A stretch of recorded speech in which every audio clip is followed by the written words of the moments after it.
A new dawn is breaking in the Suguta Valley, which for decades has been home to 5 Kalenjin communities, namely the Pokot, Samburu, Tugen, Turkana, and Ilchamus.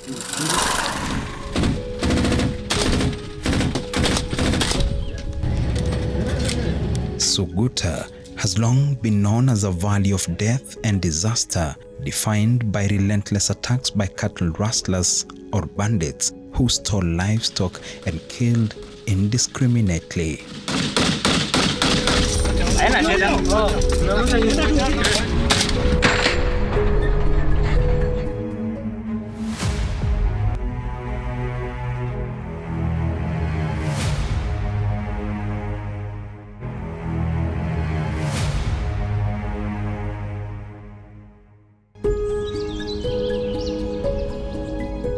In recent months, however, the sound of gunfire has subsided following various interventions, including Operation Maliza Uhalifu, launched by the national government shortly after President William Ruto assumed office.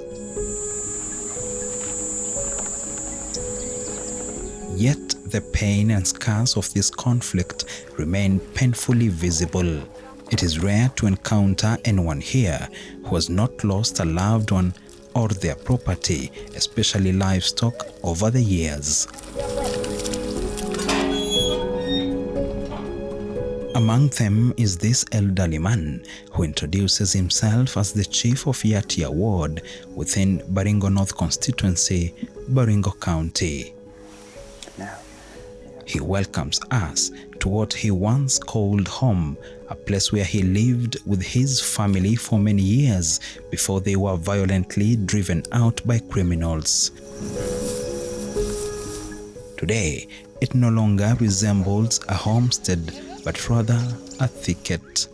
What was once a footpath leading to the main house is now a dense bush overgrown with wild vegetation. Although he has not lived here for some time, his memories of what he endured and what he lost remain vivid. Walikuja wakachukua ng'ombe yangu on 2015, 22nd April 2015. Wakaua, na ilikuwa ng'ombe 41. Na wakaua mchungaji. Sio wakaenda wakiendanga. On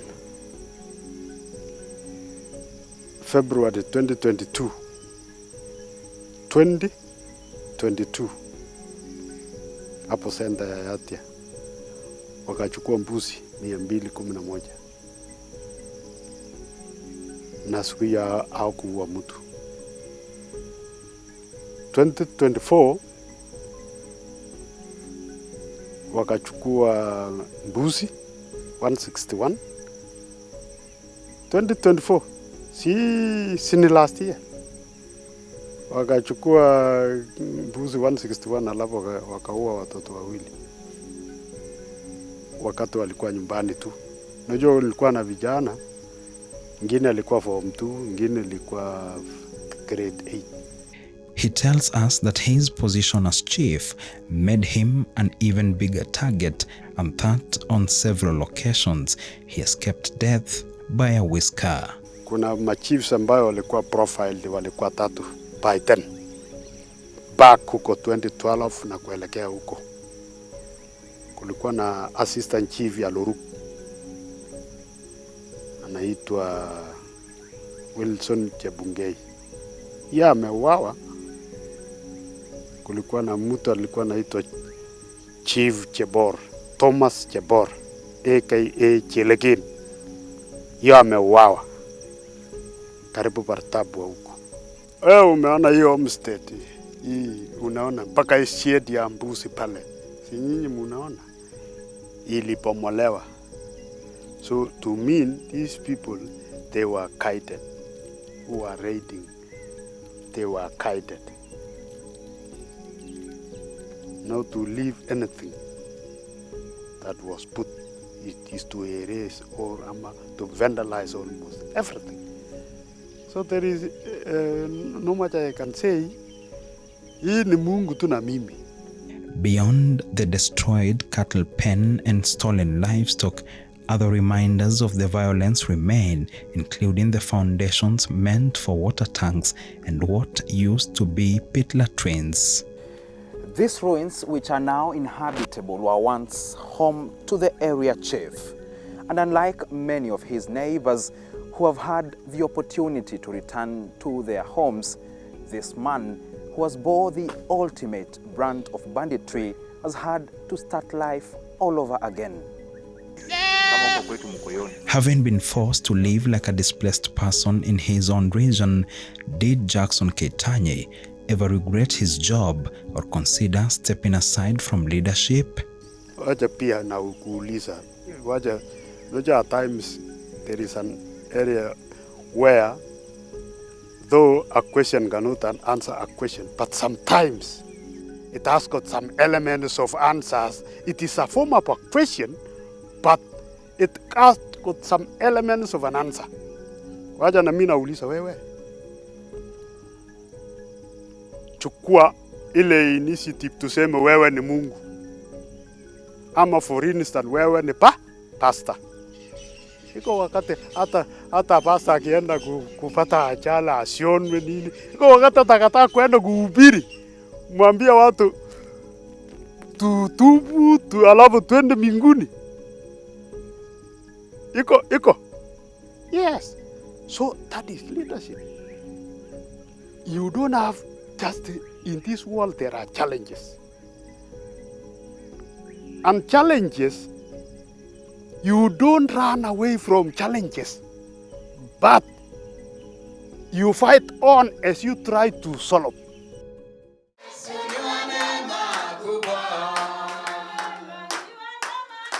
Among other residents carrying deep emotional scars from losing family, property and livelihoods is Makwanyike, a preacher at a Moinonin church in Baringo County. We find him leading a service attended by just a handful of congregants. For several months, this church had been converted into an internally displaced persons camp, sheltering families fleeing attacks across Baringo. It was during those attacks that the preacher's own family suffered devastating and irreversible losses. Hawa ndugu zangu, mmoja kwanza mwenye alitangulia 2021 alikuwa anaenda kutafutia ng'ombe nyasi. Sasa katika ile harakati alikuwa na pikipiki. Sasa katika ile harakati alikuwa akitafuta nyasi kwa sababu ilikuwa kiangazi, akawa ambushed na wakora. Sasa akawawa na akachomwa. Na walichukua pesa. Huyu ndugu yangu alikuwa akinunuanga ng'ombe. Sasa alikuwa na pesa na wakachukua. Na nakumbuka huyu ndugu yangu aliponea tundu la kifo mara mbili. Alipikwa akiwa na pikipiki na wakamiss. Alafu ya pili alipikwa na akasimama. Wakachukua pesa 160,000. Na mwishowe alitrace hao wakora na akashikwa. Mmoja alishikwa na walikuwa wawili. So huyo mmoja alileta 81,000. Na mwishowe aliyepa kwa mkono ya askari. Na baadaye ni kama tulikuwa tunashuku ya kwamba huyo mwenye alikuwa ameshikwa ndio alimuua huyo brother wangu. Kwa sababu aliua baadaye tena akachoma, kateketeza kabisa. Alafu ya pili 2022 walipata wawili kama walikuwa na ng'ombe. Sehemu Sangara tuko. Sasa walikuwa wanachunga ng'ombe. Alafu wakati walipatana wakamdanganya ya kwamba sisi hatuna shida. Sisi si wakora na walikuwa na bunduki. Sasa akamwambia hatuwezi tukaumisha nyinyi. Alafu wakaongea, wakati walikuwa harakati wakiongea, kumbe kila mmoja alikuwa ameset ya kwamba kila mtu ampike mmoja moja na walikuwa wawili. Sasa walimpiga moja akaangusha, mwingine alimpiga na akamjeruhi, Mungu tukamuokoa. So huyo mwingine akakufa na wakaenda na ng'ombe. Na ilikuwa yenyewe ni nzito. na ng'ombe ikaenda, zingine sikarudi kidogo. Sasa hizi niko na wachane wawili ya wandugu zangu, na hao ndio nawashughulikia, na wako na watoto. Huyo wa kwanza alikuwa na wanawake 3. Huyu wa pili alikuwa na 1. So iko kazi sana, sababu kutunza hawa na hawana chochote, ng'ombe imeenda, mzee amewawa, pia ni kazi, lakini tunashukuru Mungu kwa sababu tunaendelea tu kung'ang'ana. Yeah.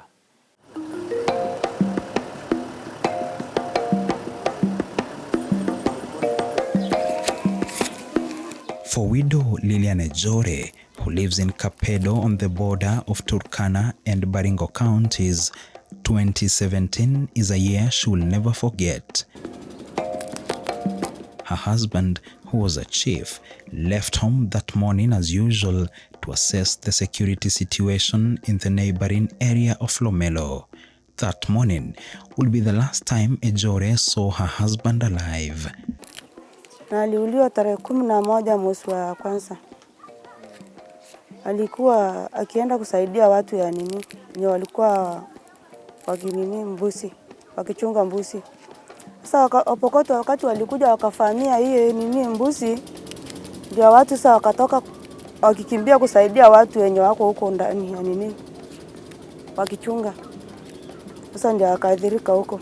She now survives by selling brooms to care for the young family she was left with, a trade shared by many women in Kapedo, where too many hands chase too few buyers and earnings are painfully thin. Wakati aliaga, akaniacha na watoto 4. Sasa hata mimi sasa nahangaika na hao watoto hapa tu. Lakini Mungu tu ndio tunaombanga tu kwa hii area yetu. Yaani Mungu atusaidie tu.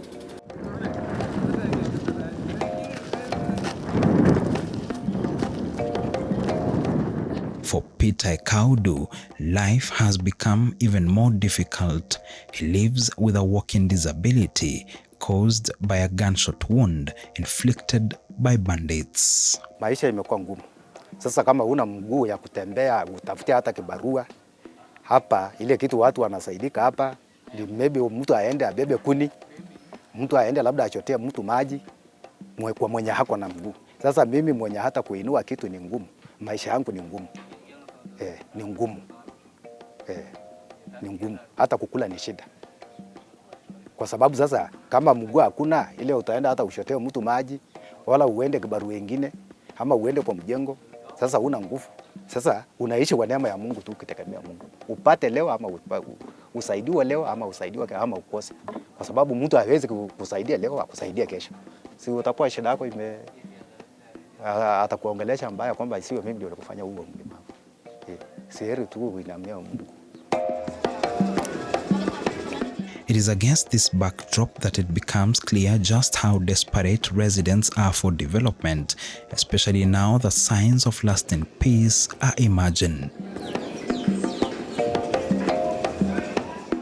In Kapedo, residents say roads, electricity, employment opportunities, and clean water are urgently needed to address persistent challenges such as hunger. Najua ukiwa wewe ni mchochole ama ukiwa maskini, hiyo ni kumaanisha kwamba vitu ambavyo ni muhimu ama kiungo ya maisha, kupata chakula mara 3 inakuwa shida, kwa sababu hauna mapato, hauna mbuzi, hauna chochote. Kwa hivyo uchochole ni kitu mkubwa sana ambayo inachangia watu kukaa maisha ya kutokuwa na matumaini. Ya pili, licha ya kuwa na amani hii ambayo tumeifurahia, kuna pia shida katika usafiri. Wakati unaponyesha hapa ipitiki na gari ni moja, tunategemea gari ya askari. Wakati mwingine kama uko na mambo ya dharura inakuwa shida.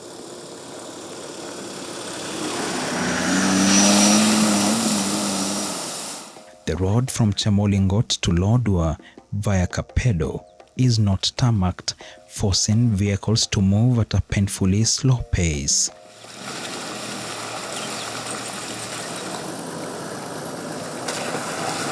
River crossings lack bridges except for this bridge at the entrance to Kapedo, once a deadly hotspot for residents and security officers alike.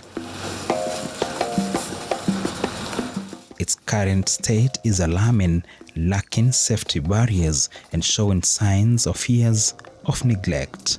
Perhaps for these reasons, there is no public transport to Kapedo. Residents are forced to rely on police vehicles to travel, often waiting for days. Not necessarily that anybody is going to attack you, but there's fear. So that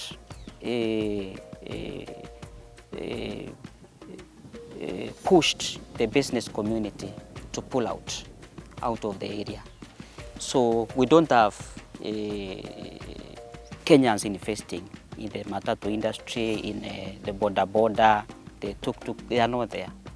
So basically we are relying on government vehicles, the RDU, Rapid Deployment Units, the GSU, and in some cases the military. Because we have a camp, we have a company of GSU, we have a company of RDU, we have 2 companies of the military KNDF, one at this Chesitet and the other one at the Napeto.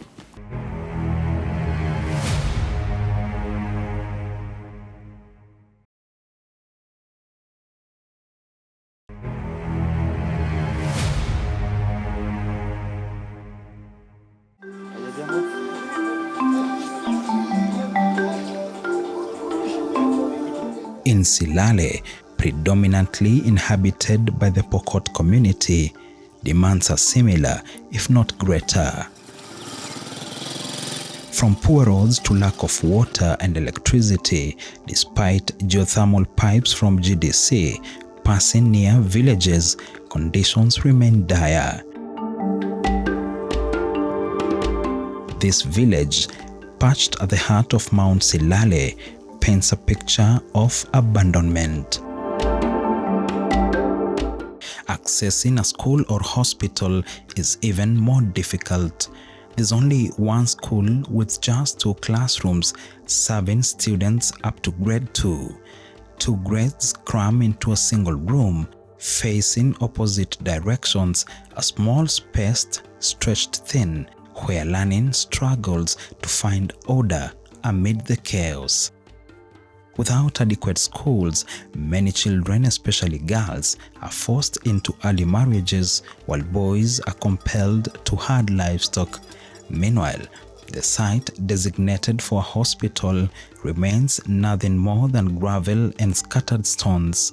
Anyone requiring medical attention must wait for a police vehicle headed to distant markets like Marigat, often with no certainty of when that will be. Residents tell us lives have been lost here due to delayed medical care. Beyond infrastructure, the local Pokot community also complains of exclusion from government appointments, despite their historical ties to both the late President Daniel Moi's 24-year regime and the current administration under President William Ruto. Mambo hata ya kazi. Vijana wanamaliza shule, wanakaa nyumbani. Hii watu ya Pokot, northern part of Kenya, Turkana, nini, watu wanamaliza shule, pengine hata mtu amemaliza standard 8 anakwama. Unajua huyo ataenda kwa expert ya kuiba. Kwa sababu yeye ako na nini, ama awajie class 6, ama grade 6, ama grade 5. Anakuwa terrible. So kama hii watu wangekuwa empowered, waende shule, wasome. Mtu amesoma hawezi kuwa mwizi. Mpaka ufunguke akili. You will have value of life. You will value your neighbor's life. You will value the relationship. So these people need to go to school. So hiyo mambo ya marginalization, alafu kuna kitu kingine hapo, ukiangalia ndugu yangu, wewe unajua Pokot wamekuwa marginalized. Alafu kuna mtu anakataa sisi hapana marginalized. Wanakataa. Na tunaongelea 98% illiteracy. Alafu ukienda interview na Flora na Mutoka, yeye kwao wako na code, hii coding hii. Wewe unaulizwa kabla gani? Wewe Pokot naangaliwa, angalia ati ni Kalenjin. Kalenjin iko Kalenjin wengi. Iko Kalenjin, iko Nandi, watu wamesoma. Iko Kipsigis, watu wamesoma. Wako na professors, watu engineers. Hatuna engineers huko. Unaenda tu na certificate ya form 4, unaenda certificate ya pengine ya university, first degree. Kuna watu wako na degree 5, 6 and you are competing. Wewe hakuna mahali Pokot atapatikana, ataajiriwe kazi. Turkana wako na code. Wako na code yao. Pokot hawana code. So we demand, and it's our prayer that we should be given a code yetu kama Pokot. Do you know that we have a Bible, Pokot Bible? I cannot read a Tuken Bible or a Jamus Bible or a Nandi Bible or a Kipsigis Bible or Kipsigis Pokot wako na Biblia, Old Testament na New Testament. Where do we meet? Ati sisi ni Kalenjin aje? Sawa, sisi ni Kalenjin na tukatai, lakini we need our code. Wadugu zetu wa Somali wako na code, wa Turkana wako na code, Masai wako na code. Why are we denied a code so that we will be in a position to venture na hata appointment ya serikali national kama PSS? Hakuna Pokot hako PS, hakuna. In Mukutani and Arabal, predominantly Ilchamus areas, the major challenges remain roads and water. Many water ponds destroyed by criminals remain unrepaired, forcing residents to rely on dirty water and muddy pools.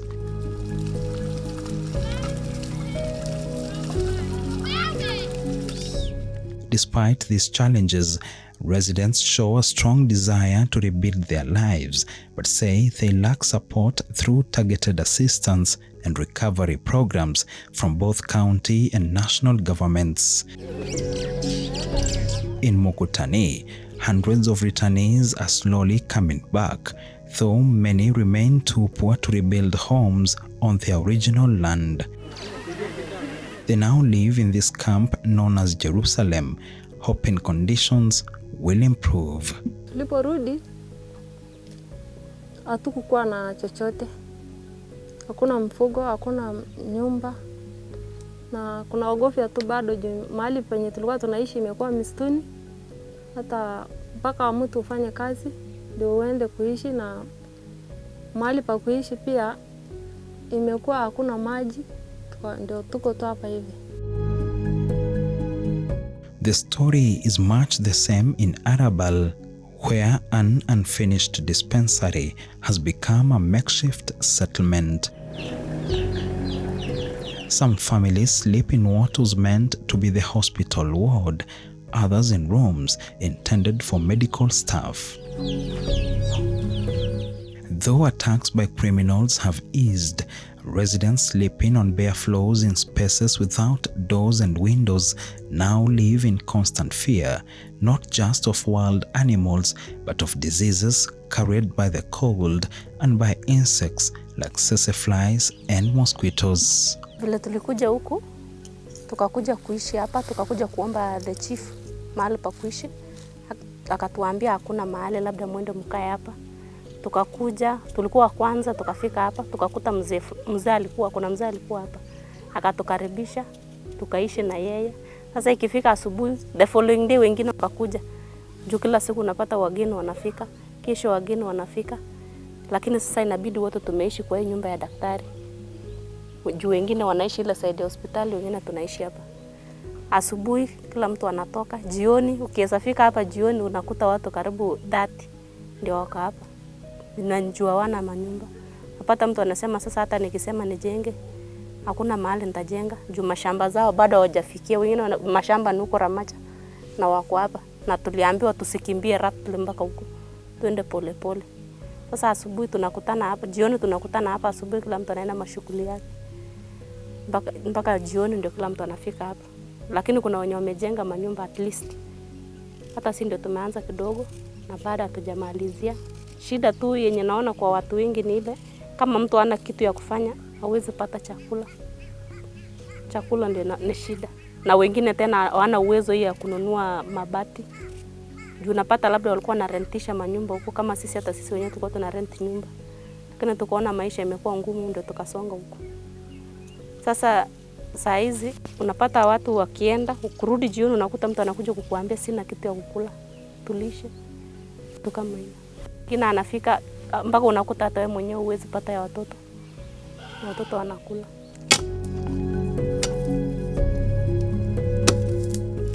Among those determined to reclaim a sense of home is this elderly man building a one-room house using sticks. He does not know if or when he will complete it, but he remains hopeful. Amani ni utajiri kuliko kila kitu. Kwa sababu wakati unaenda kutembea hapa paka Mkutani, utapata hata utapatana na watu huko. Kama unaenda kununua mbuzi moja, unakuja na hiyo mbuzi hata na mguu, utafika nyumbani. Lakini pasipo na amani hakuna chochote. Kwa hivyo hawa watu wetu wenye wako karibu, tunaambia tuungane mikono, tukuwe na amani. Tushikane mikono, tuwe na amani. Ili maisha zetu na watoto wetu ya baadaye siku za uzuni waendelee kukuwa watu wenye wanategemewa kwa siku za uzuni. Kwa sababu tusipongangania hawa wa vijana, the next generation, hakuna watu wengine watakuja kuishi vizuri. Tufunze hawa amani ili wakuwe watu wazuri mwaka zijazo na kusaidiana na serikali. Residents and experts agree that livestock farming remains one of the strongest economic pillars in Suguta and urge the government to invest in it while sustaining peace. Like in the disarmament exercise that is ongoing, the president has committed that those young people that will surrender their arms voluntarily, they are going to be engaged. They are going to be engaged fully, and I know they are going to be engaged both socially, and that automatically means even economic empowerment will come their way. Though the plans are still at the initial stages, but that one is an incentive that has been pronounced by His Excellency the President. The Nginyang livestock market at the heart of Baringo County is already attracting buyers from across the country. Mbuzi ni wengi compared to other markets. Hapa mbuzi ni wengi, so kama nataka kama kufetch mbuzi kama 70 I can access, but nikienda soko kama za Kilgoris ama nende soko za the surrounding Kisii, utapata mbuzi ni wachache na demand iko juu, so unapata it's better nikuja hapa Baringo, I get more mbuzis na nikipeleka nyumbani na kaa sawa. Yeah. What about the quality of the meat, of the mbuzi, the bei? How unaweza komentaje? So kwa bei iko at least favorable, at least unaweza pata kitu si mbaya compared na moja nyama inakuwa na standards. Kuna base quality, kuna medium na so ina depend na mbuzi unanunua. Yeah. The government realized or already had realized the importance of goat farming. Let me call it goat farming, or the livestock lifestyle that our people have. And here in Baringo County, there is normally an annual goat auction that is normally organized at a place called Kimalel, where ordinarily, if you were to go and buy a goat from a farmer directly, probably you'll get that goat for around 6K, 7K. But at Kimalel, the annual goat auction, that same goat sometimes sells for upwards of around 15,000, 16,000. And that is an extra of almost 8,000 money that goes directly to Mwananchi. Of course, there is an arrangement between the government and the county government, where the county government gets some little cess from that amount, but the major chunk of that amount goes to the farmer.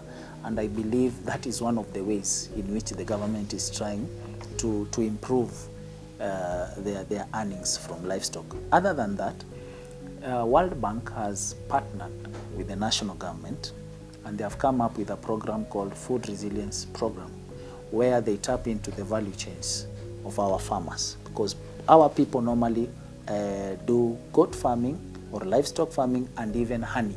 Actually, this area, the best honey comes from here, literally here in Chemolingot, in Tiaty Central.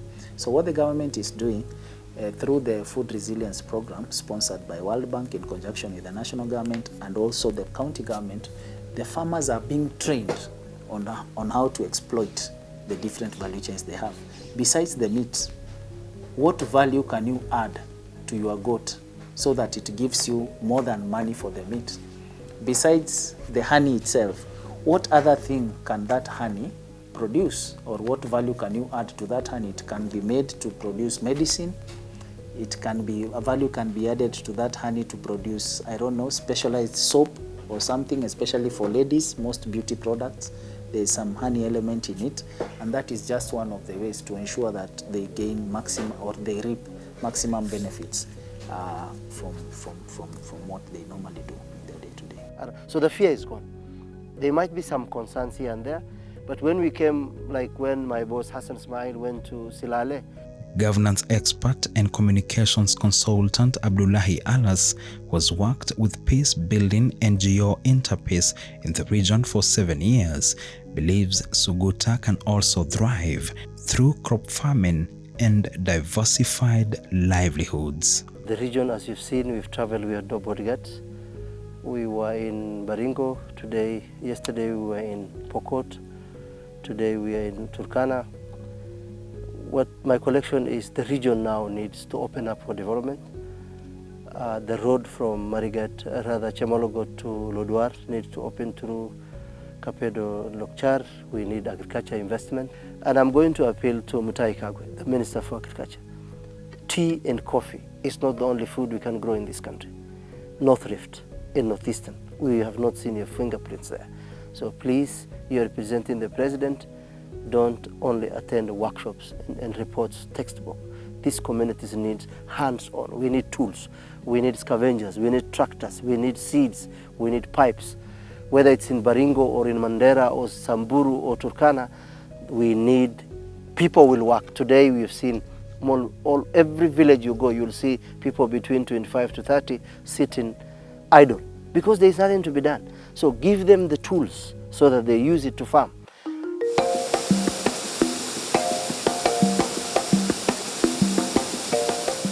Tourism is another sector showing potential to transform lives. The region boasts lakes such as Bogoria, Baringo, and Turkana, as well as attractions like the Kapedo waterfalls. Its picturesque landscapes also appeal to adventure and motorsports enthusiasts. Before I find the area to have like extreme levels of natural beauty and largely untouched by the modern world, and that's what also makes it refreshing and interesting to visit. But there's also a lack of infrastructure, right, for tourists, so I think that this would be a great place for people who are interested in camping, wild camping, and are not afraid to sort of go in without like a 5-star hotel. A lot of these places still have a very bad reputation. And part of what we are doing on this trip is to start marketing the North a bit more and really show people that it's nowhere near as dangerous as people might think that it is. Actually, it is not dangerous. We've not had a single bad encounter on this entire road. And the north of Kenya is open for business. 8 months ago or 9 months ago, I was analyzing conflicts and all of that, and Kenya was one of the areas of analysis, and then you could see that just reading alone, you think North was just about conflict and all of that. But I mean, coming here, seeing, going through these places, visiting these communities, these counties, I think I have had a perspective shift. Yeah, so it is not enough to just read about these places. It's good to also go into these communities and see what is happening. And I think what I have seen, definitely I'm going to recommend to others, maybe other Kenyans or maybe outside.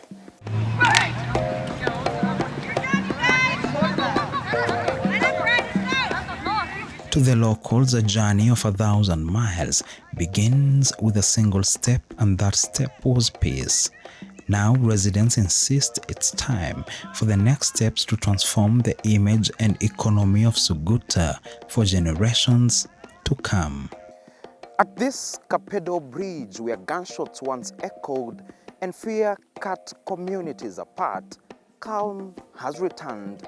But the locals here say that peace is only but the first step, and that it must be followed by roads, schools, hospitals, and livelihoods, so that finally stability translates into development. David Muthoka, NTV, Kapedo.